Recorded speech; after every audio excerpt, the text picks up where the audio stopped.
মাছপ্রেমী বাঙালির আরও একটা পছন্দের খাবার হলো মাছের ডিম। মাছের ডিমের বড়ার রেসিপি আমি আগেই তোমাদের সাথে শেয়ার করেছি। আজকে শেয়ার করছি মাছের ডিমের ঝাল বা কষা। তার জন্য আমাদের লাগছে মাছের ডিমের বড়া, ডুমো করে কাটা একটা আলু, হাফ টমেটো আর একটা পেঁয়াজ কুচি। আর লাগছে আদা, রসুন, লঙ্কা, জিরে গুঁড়ো আর ধনে গুঁড়োর পেস্ট। প্রথমে প্যানে তেল গরম করে লবণ হলুদ দিয়ে আলু ভেজে তুলে নিয়েছি।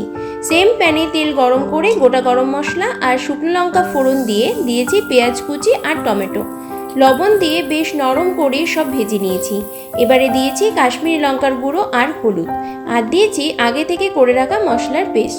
সব মশলা ভালো মতো কষে এলে আগে থেকে ভেজে রাখা আলু দিয়ে ভালো মতো নেড়ে দিয়েছি গরম জল, আর ঝালের জন্য দিয়েছি কাঁচা লঙ্কা। আলু ভালো মতো সেদ্ধ হয়ে এলে ডিমের বড়াগুলো 3-4 মিনিট ফুটিয়ে ওপর থেকে গরম মশলা ছড়িয়ে সব আবারও ভালো মতো মিশিয়ে নিলেই তৈরি হয়ে যাবে মাছের ডিমের বড়ার ঝাল বা কষা।